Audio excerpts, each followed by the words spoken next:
What's up YouTube, I'm Mike, and today I'm back with another update on the Trendecament cycle. That is what I have taken to calling the triple 19 nor combination of Tren, Deca, Ment, Trendecament, because it has been quite the predicament to deal with for the past little over a month now.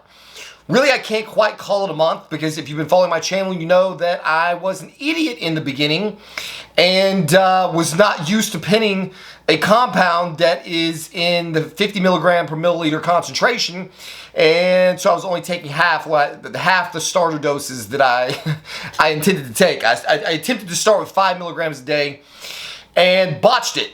So I have been on 15 milligrams per day for a couple of weeks now, I think. Looks like I started 15 milligrams on or about, I didn't log it that day. Let's see. Okay, Monday the 17th. So whatever that math is when I started the 15 milligrams of Ment per day. Again, I'm not going to go through all the details. You guys know that my entire psyche and ego and soul have been crushed by my inability to read my body's signs and symptoms. I thought I had low E2, and in fact, I had sky-high E2 and totally crashed prolactin. The good news is that I have now gotten a handle on that, thankfully, with the aid of some blood work and some redosing. So it took me about a week or so. I can't remember. If you've been following my channel, you'll know better than I do the timeline because I don't ever know what day it is. That seems to be a side effect of very high doses of androgens. I have my scope of time is absolutely totally destroyed. Nevertheless, it took me about a week, I would say. Once I recognized that I had high E2 and I started redosing Arimidex and pulled the plug on the cabergoline, it was about a week or so, 5 days or so before my libido and my bedroom function began to return to some semblance of normal.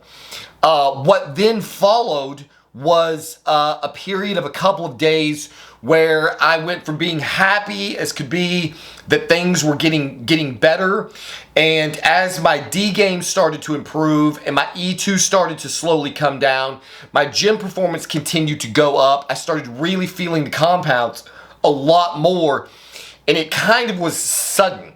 So instead of getting the slow rise of compounds in my system, in my body, for sure, high E2 really blunts the effects of androgens. And when I catch it and find out that it's high and knock it back down, sometimes it's kind of like, whoa, okay, I have not been feeling this level of intensity on this particular dose for some period of time now. And so once I started actually being able to feel all the compounds that I was running, it was a bit of a mindfuck, honestly. And so I was the Ment. I'm still trying to figure out how I want to describe the feel of the Ment. Again, there's so many variables, but what definitively did happen after my D game started returning to normal is that within a few days later, just this deep-seated depression came on. And so I was really, I almost made a video titled, "Is Sex Really Worth It?" Like, that's how bad it had gotten. So when my hormones were completely wrecked, when I had low crashed prolactin and an E2 twice the top end of the reference range, I was happy as could be every day. I mean, giddy happy. I felt just content with life. I made multiple videos talking about how good I was actually feeling on my cycle, how good I was feeling in the gym.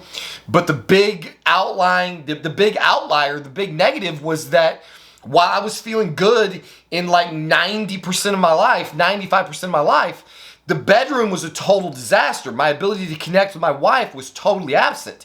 And so that was sort of a rain cloud on an otherwise really sunny day. Well, then when I fixed the D game, all of the happy, giddy, otherwise great, upbeat moods started to go into the shitter.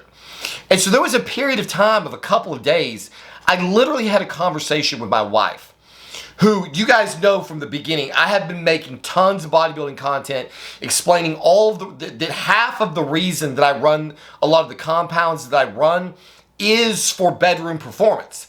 That I have an insatiable desire and that I want to feed that with with bodybuilding compounds.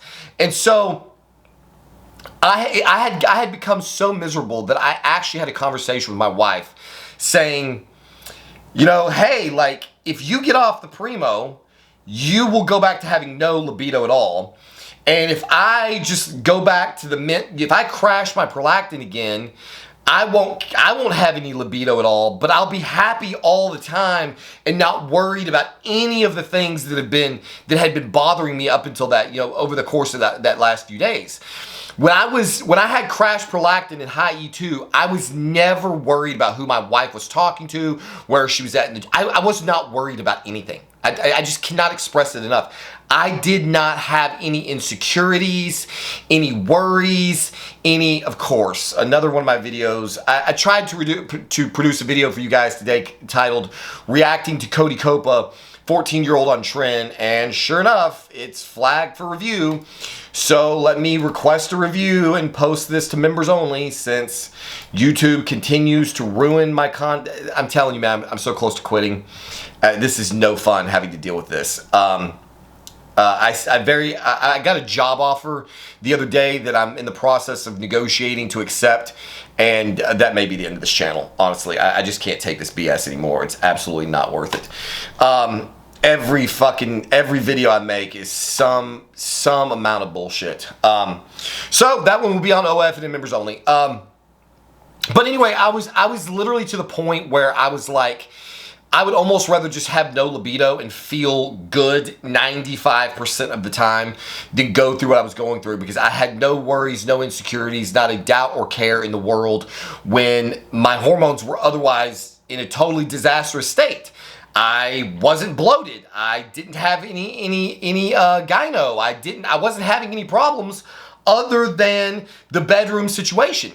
And so I was actually borderline just ready to commit to going back to that. Thankfully, I did not, and my E2 started to recover, and things got better between my wife and I, but I did sink right back into the depths of a serious depression. I felt very confident that cabergoline would solve that problem, but because I knew that I had crashed it in the toilet, and at this point, I had only been off the Caber for like a week. I can't remember exactly the number of days. It was somewhere between 6 and 9 days that I had gone without Caber. Caber is a very long-acting drug. It has like a 50 to 60-hour half-life. So it's not even really true to say that I'd been completely off for 6 to 9 days, because the drug wasn't even halfway out of my system for the first, almost 3 days. And so I was nervous to reintroduce it, because I didn't really want to crash my prolactin again to start this whole ugly mess all over. At the advice of various people, actually not even at the advice of anybody in the beginning, I remember I was sitting on the couch and I was basically like trying to hold out. I was trying to convince myself, don't take the Caber, you're going to crash your prolactin. And the depression was just so crippling that I was like, fuck it, dude. The crash prolactin would be better. Anything would be better than this. I went and dosed the Caber. I think I talked about this in another video. I went and dosed the Caber. Within 8 hours, I was already starting to feel better. My wife was shocked at how quickly I had recovered. By the next day or two, I was completely back to normal. Last night, I was sitting in here playing games, talking on Discord, laughing hysterically, having the best time. My wife was like, I don't even know what to do with you. You've been gone for so long, and now you're just this ball of joy. And I don't know what to do with it. It's crazy. The degree to which we are controlled by our hormones is absolutely shocking. Unfortunately, things did not go completely well last night. So it gets time for adult time, and I was functioning on all levels, very happy with the performance until it got time to complete the act. And while I was able to do it, I had substantially less sensitivity.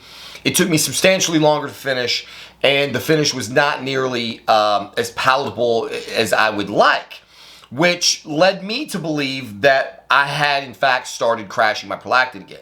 I did some research. I talked to some people, And the general consensus on the internet and with people that I talked to was that the symptoms that I was reporting was not consistent with low, but with high prolactin. I was resistant to this idea, and I actually did spend a bunch of time today researching Ment to see if, because I still don't know why I crashed my prolactin to begin with. And so I started to imagine that maybe Ment is somehow binding to the prolactin receptor, binding to the progesterone receptor, and antagonizing it, doing something that would otherwise blunt the amount of prolactin that's in my system relative to normal, is so that the dose that I was taking, the cabergoline dose that I was taking prior to adding the Ment, might be too strong to use with the Ment if there's some type of competitive environment going on. And so I was committed not to take any caber today, and see if if the finish time resolved. But as the day started going on today, I kind of started to feel a bit of the depression coming back. And so I decided to err on the side of caution, use the caber again, and we'll see what happens with the D game. So again, man, this has been, it's just a total roller coaster that I have yet to get dialed in. Thus far this week, I have had a lot of, let's see, I started ADEX back on Sunday the 29th, I think. I started with 1 milligram. So for this last week, I had 0.5, and then I think I skipped one maybe. Yeah, I had 0.5, skipped a day, took 1 milligram, half a milligram, half a milligram, half a milligram, half a milligram. So for the last week, I had 1, 2, 3.5 milligrams of caber. Excuse me, 3.5 milligrams of ADEX, 3.5 milligrams of ADEX, which is about what I was on prior to starting the Ment. So we are going to see if my E2 crashes again, then definitively the Ment is doing something screwball in my particular body. My E2 should not crash. It should actually continue to be high, even if it's not testable, because even if I go get an E2 test and my E2 is totally in the normal range, the addition of the 7-alpha-methyl estradiol coming from the Ment would effectively be giving me a higher than normal estradiol level. So that's one of the things that I'm probably going to get done possibly tomorrow. I have labs that have been paid for by Royal Men's Medical Center. If you need TRT, contact Royal Men's Medical and use code MikeFit at sign up. They will give you a 6-month discount off your TRT regimen. So they are requesting my biannually blood work, which I've been putting off, hoping that I could get my E2 down into the normal end of the range, because if it comes back high, then they're going to call me and we're going to have a conversation.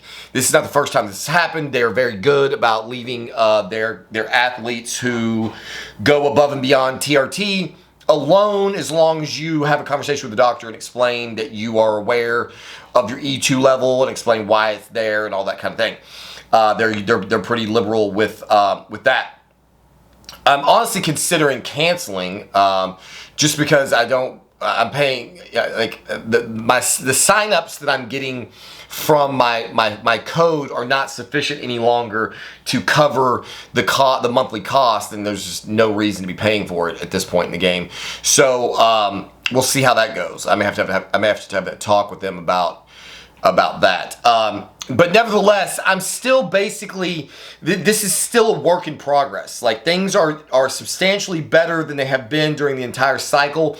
And the fact that I have such a raging libido that has returned is making me excited about the compound.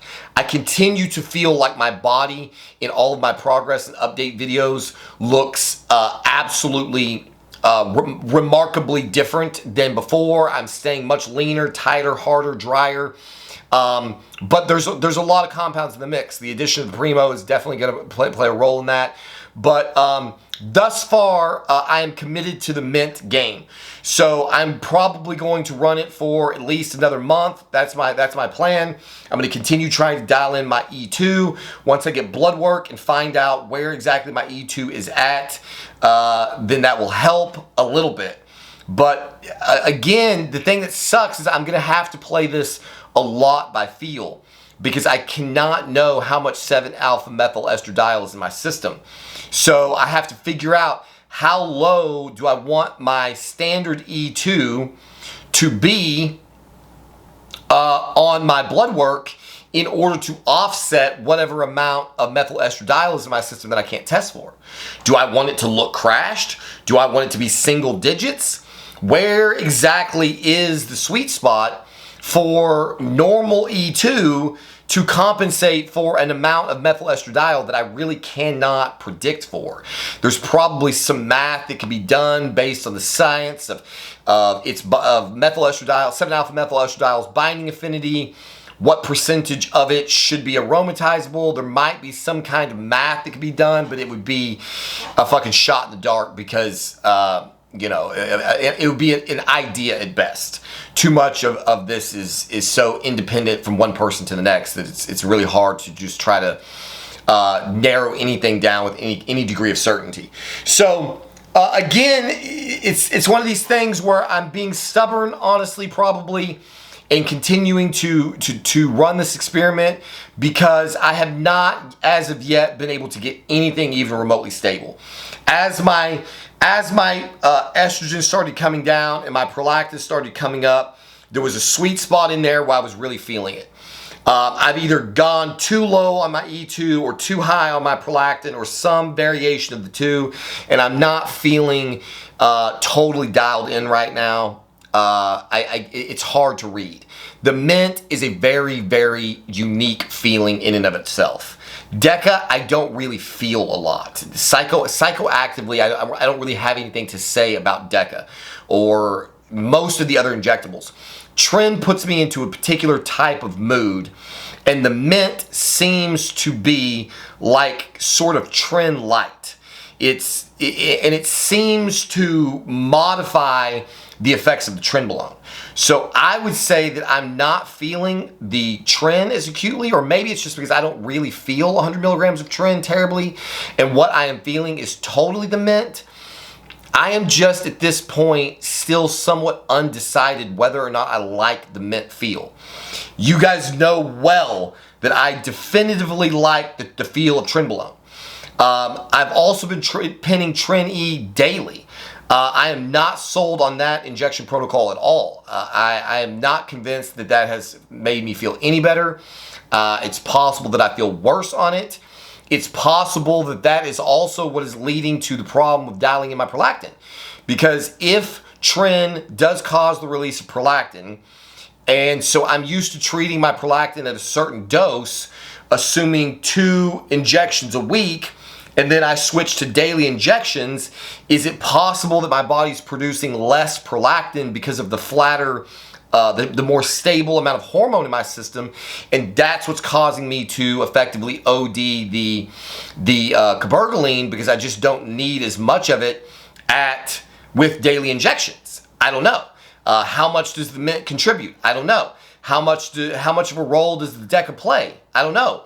What if anything, is there any kind of synergy between the three where they amplify each other, or is one out competing the other and effectively lowering the levels? This is what I mean. It's impossible to know. So when I may go ahead and pull a prolactin panel just to confirm, is it out of the toilet yet? If it is out of the toilet, what is the number? So that I can have some number on my prolactin report to compare with whatever symptoms I'm having and try to start building some kind of a picture of what's going on in my body. But again, dude, it's like I keep waffling back and forth from day to day.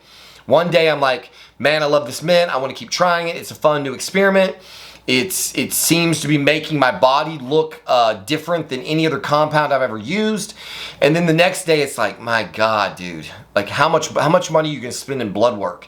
How much time are you going to spend with your hormones going up and down and bouncing around trying to find some kind of sweet spot when you already had that? You know, if I pull the Ment out of the equation and just go back to Tren, Test, Deca, Masteron, I was dialed in perfectly. I was feeling life. Everything with my cycle felt great, and I felt like I could run it indefinitely. And so I think at a bare minimum, I will probably not use Ment long term. At this stage of the game, I just can't imagine why I would. It's so much harder to dial in that I can only really see myself using it in a dedicated bulking phase, which is what I'm in now. Above and beyond that, when I get ready to dial back to some semblance of normalcy, I just can't see running a lower dose of Ment in replacement for test, given the fact that it's just, there's nothing, I can't control for any of the variables with any degree of certainty. And now that I know that I can't even trust my own feelings to tell me accurately what's going on in my body, that just puts an even darker cloud over the whole situation, because it's just going to lead to a perpetual state of uncertainty. And then I could be running around, exposing myself to estrogenic side effects without even knowing it. There's just all kinds of things that could go wrong with something like that. And it's why, again, despite all of the things that it seems to do very well on paper and in practical application, at least in my body, it has been a total pain in the ass. So, right now I'm committed to it. We'll see how long that lasts. Like I said, I'm probably going to try to stay stable for the next month. Whatever my blood work, when I get my blood work back for a second time and look at least at my estrogen level, once I get back to, now that I'm getting stable on my usual dose of Adex, that will tell me a lot. Because when I got my blood work done before, I had been off of Arimidex for 6 weeks. So it's entirely possible that I didn't have high estrogen when the side effects occurred, although I think based on the way my body is behaving right now, it's pretty conclusive that I did. I just don't have an accurate number to put to how high it was. And that is what we are going to find out in the day or week to come. And the second that I get that data back, you guys will be the first to hear about it. So as always, thank you for watching this video, and we'll see you on the next one.